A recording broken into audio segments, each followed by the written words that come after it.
Hey everyone, it's Michelle. In today's video, I will be sharing with you all my current skincare and makeup favorites. It's been a really long time since I've done a video like this. I've pretty much retired the monthly favorites types of videos because I felt like I was inclined to overconsume on beauty products in order to show something new in every monthly video. Ever since doing my low buy challenge back in 2022, I really cut back on purchasing any type of beauty product, trying to use up what I have in my current collection because it was filled with unused, sometimes even expired products, and it was causing me inner turmoil. So long story short, the challenge really helped me to hone my spending habits, especially when it comes to skincare, and just really use up what I have and reduce both collections in general. So that's why I don't really do those types of videos anymore. However, the products I'm going to be showing you today, I've been using consistently in both my skincare and makeup routines. The skincare, it's almost been on a daily basis, whereas the makeup, they've been my go-tos whenever I do wear makeup. So having said that, let's get right into this video, starting off with the skincare category. The first current favorite that I've been using, not just for my skin, but my hair as well, has been Alteya Organics Organic Bulgarian Rose Water. This is my second large bottle of this rose water. I started off with a spray, which I featured sometime last year as my kind of pre-gym skincare or something like that. And at the time when I did that skincare routine, my skin was still in a very dehydrated state where it felt like nothing can really satisfy my skin's moisture. But something happened later at the end of 2022 where my skin finally had a sigh of relief and I no longer had that perpetually dehydrated feel in my skin. And I found products in general don't really dehydrate my skin like they did before. So overall, my skin state has been pretty normalized. Its moisture levels have been really good and well maintained. So I don't really find the need to have a dedicated toner or essence in my skincare routine anymore.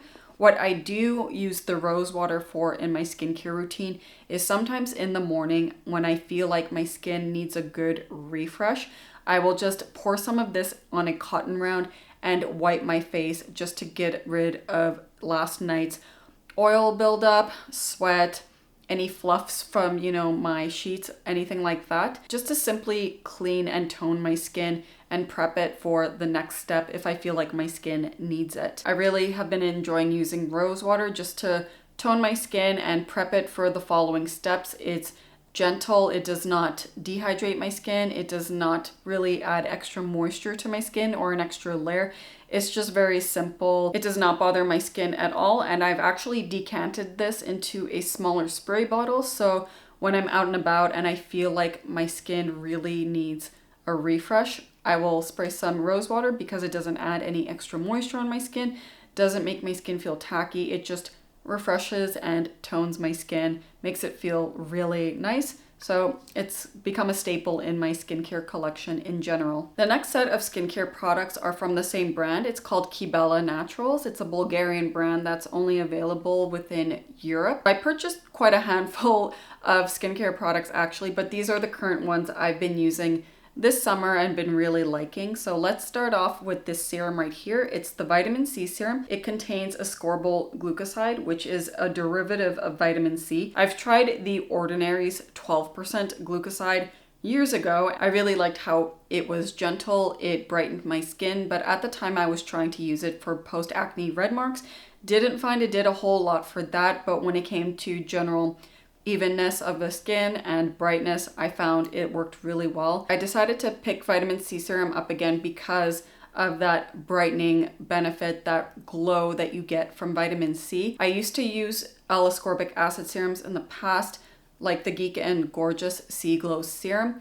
I stopped because I was going through the CO2 Fraxel laser sessions and felt like ascorbic acid was just a bit too harsh on my skin. Now that my skin is not as sensitive as it was when I was going through those sessions, I wanted to incorporate a vitamin C serum back into my skincare routine. I wanted that glow back, and it's nice to have the additional antioxidant benefits. I was going to purchase the Geek and Gorgeous one again, but then I discovered this brand, so I thought, why not pick it up and give it a shot? And it's really nice. The ingredient list is really small, about 8 ingredients total.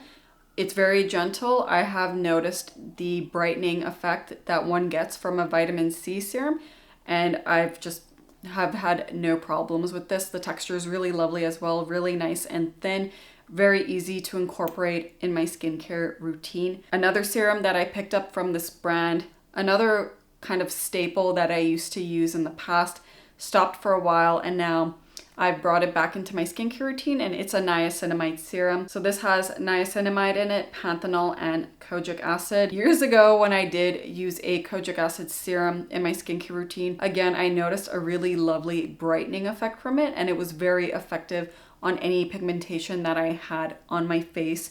So I find using these two together, I just get a really nice brightening effect, a nice glowing effect, and also any pigmentation that I develop from acne or from any exposure to the sun, because I do freckle pretty easily, have been very subdued, and it's not as dark since I started using both of these in my skincare routine again. The last skincare favorite from this brand is their Moisturizing Emulsion for face. This is a gel cream. I can't believe I'm at a point in my skin journey where I can use a gel cream. Some of you may already know that throughout the years, I've always needed to use the Bioderma Atoderm Intensive Balm, even in the summer months, because my skin never felt satisfyingly moisturized from anything other than that moisturizer. And because I had to use such a rich moisturizer in the summer months, using that paired with a sunscreen on top, I was getting blackheads in the summer months where I needed to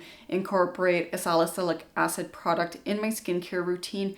My skin just looked very shiny, and even though I would blunt my face and it wouldn't be as big of a deal, I was just used to looking like that, it would feel excessively greasy throughout the day, especially if I was sweating. Now that my skin is at the point where it's comfortably moisturized all the time, it doesn't feel severely dehydrated like it used to. I can actually use a lighter moisturizer paired with my sunscreen.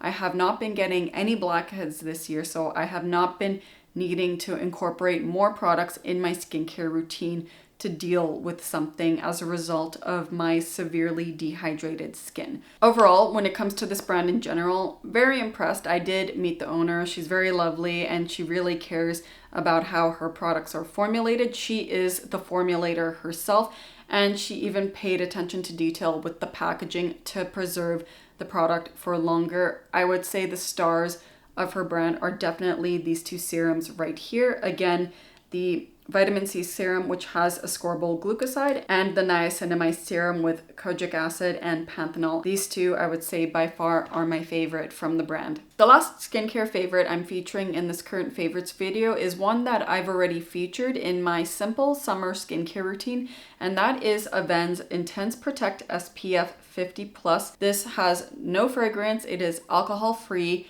It doesn't smell like anything when I apply it. I can apply this sunscreen all in one go, no need to layer and wait in between. It provides a very subtle evening effect on my skin. I did apply it today, and you could see there's still a bit of redness on my skin peeking out. The tint is not that opaque, but it's still subtle enough that it blends into my skin tone. I have tried it on my body as well, where my skin is darker than my face. It blends into this skin tone as well, but I do like reserving the sunscreen for my face because of the moisturizing finish it gives. There is enough of a moisturizing effect from this sunscreen that technically I don't need a gel cream, but personally I like using a separate moisturizer sometimes. However, the days where I'm feeling super minimal, I know I can rely on this as a moisturizing sunscreen during the warmer months. If you're interested in a full review of this sunscreen, I've already done one on my blog. I'll leave a link to it in the description box down below. I will probably most likely be doing a dedicated video review as well. It's been a long time since I've done a dedicated sunscreen review. Long overdue, so I'll probably get this one up sometime before the end of the month, before summer's out. That's it for skincare. Now moving on to my current makeup favorites. The first set of favorites are brow pencils. So I have two here from NYX Professional Makeup micro brow pencil. One is ash brown and the other is taupe. I've gone back to using brow pencils because I find for my really sparse haired brows, these just look a lot more natural. I did get my brows microbladed years ago and the shape is still there, but when it comes to just adding a little bit of definition, since they have faded since, I find brow pencil has been a lot more natural looking compared to what I was using prior, which is brow gel. Brow gel, what I liked about it is that it did add fiber to the brow hair and also a tint, but the problem with that with my brows is that I have sparse hairs. So I did retire the brow gel and went back to brow pencils. I find as a result, my brows look way more natural, and using two colors, one darker and one lighter, makes them look less of a block and just gives it a little bit more dimension. What I do is I put the darker color in the arch of my brow and the lighter color on the ends and then brush it out. Doesn't look blocky, looks filled, doesn't look overly filled where it just overpowers my face. It just gives the definition that I want with my brows and it looks natural. Next makeup favorite is a mascara. So the one makeup product I purchased in 2022 was a tubing mascara. That was the Catrice Glam and Doll mascara, I believe. I would say that was a very nice tubing mascara for the most part. It added a bit of volume and length to my lashes, looked really natural, made my lashes look nice and pretty. My one main issue with that mascara is that it would flake, and once it flaked and it would land on my moisturized skin, it would smudge. I would get raccoon eyes from it, and I would have to check my makeup when I wore that mascara. I couldn't 100% be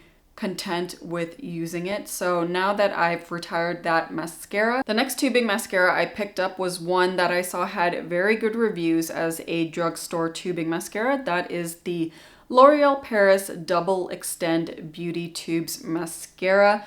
I paid, I think, about $25 for this. I was shocked at the price, especially because it's a drugstore item. Nonetheless, I really wanted a tubing mascara, so I thought I would give it a try considering how good the reviews were on this. So it has two ends here. It has a primer step and then the actual tubing step.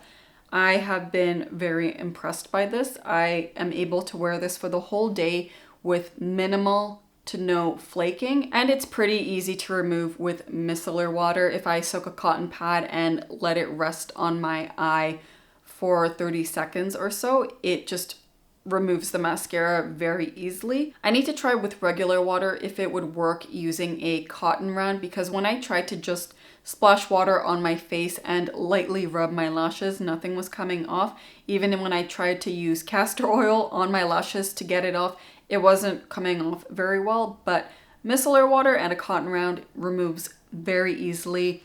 Again, my lashes look really good throughout the day when I use this mascara with minimal to no flaking. Even though this was almost $25, it's performing very well, so I would say in that regard, it's worth the price. The last makeup favorite I am going to be sharing with you all is a lip product. It is Rom&nd's Juicy Lasting Tint in the shade 6 Figfig. Oh my goodness, I have not stopped wearing this since I got it at the beginning of this year. This has been my go-to lip color ever since. It's always in my purse. It's always the color I reach for out of all the other lip products I have. Not to say that I don't use my other products, but this has been well loved since I first got it. Even my mom liked it when she tried it and purchased it herself. So did my friend who gifted this to me. I am wearing this on my lips right now, just one thin layer. I can make this a little bit darker and richer in color, but I really like this effect that it gives, the MLBB effect, a more blotted type of look. That's pretty much how I like my lip products to look in general. So this has just been perfect, especially since I discovered I'm a more cool olive undertone. I feel like this just suits my complexion really well. I do have some other colors that are similar to this, which I can share in a later video. But again, out of all the lip products I have, this has been the most reached for this year. If you have the same complexion as me and you like wearing makeup the same way as me, where Nothing is really heavy. Everything's pretty balanced all throughout the look. Highly recommend this color. That's it for my current skincare and makeup favorites. As always, I hope you find content like this helpful and informative. If you did enjoy this video, please be sure to give it a like, subscribe to my channel down below for future videos. Leave a comment down below if you have any questions about the products I have mentioned or any recommendations, especially when it comes to tubing mascaras and lip products for cool olive undertones. I'd love to read about it. That is it for this video. See you all soon. Ciao.